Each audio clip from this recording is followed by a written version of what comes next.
नमस्कार मंडळी. तर चला आज आपण बेसन बर्फी बनवणार आहोत. तर अगदी सोपी रेसिपी आहे. त्यासाठी मी इथे बेसन पीठ घेतलेलं आहे. ते आपल्याला छान असं मस्त भाजून घ्यायचं आहे बारीक गॅसवरती. तर आपल्याला पीठ भाजत असताना त्यात तूप घालायचं आहे. तर मी इथे 2 चमचा तूप घालत आहे सुरुवातीला. पहा, तर आपण तूप हे पिठाला छान असं मिक्स करून घेऊ पीठ आणि तूप. तर पहा, तर पीठ आणखीन आपलं भाजलं गेलेलं नाही. तर मी आणखीन तूप घालत आहे यात. साधारणतः 1 चमचा मी तूप घालत आहे इथे. तर पहा, यानंतर आपलं पीठ हे छान कलर पण बदलत आलेला आहे. तर आपलं पीठ छान असं भाजलेलं आहे.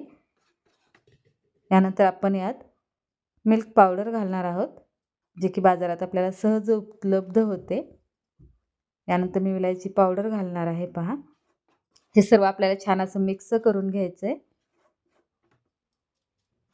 तर पहा, हे सर्व छान असं मिक्स झालेलं आहे. यानंतर मी यात पिठी साखर घालत आहे. तर पिठी साखर मी जितकं पीठ घेतलेलं आहे बेसन पीठ तितकीच पिठी साखर घालत आहे. हे आपल्याला छान असं मिक्स करून घ्यायचं आहे पहा. यानंतर मी यात थोडंसं दूध घालणार आहे.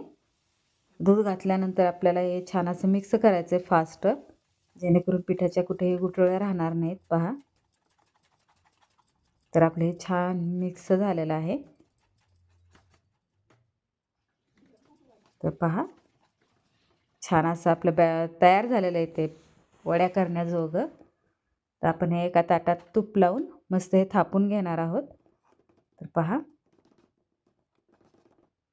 तर आपल्या वड्या हे तर आपल्याला छान हे थापून घ्यायचं आहे. यानंतर मी यात ड्रायफ्रुट्स घालत आहे. तर मी इथे पिस्त्याचा वापर करत आहे. तर आपल्याला पिस्ता देखील चमच्याच्या साहाय्याने प्रेस करून घ्यायचा आहे. यानंतर आपण याच्या वड्या पाडून घेणार आहोत. तर ज्या आकाराच्या वड्या पाडायच्या तो आकार आपण देऊ शकतो. तर पहा, इथे मी वड्या पाडून घेतलेल्या आहेत. तर कशी वाटली माझी रेसिपी नक्की सांगा. चॅनलला सबस्क्राईब करा. Thank you.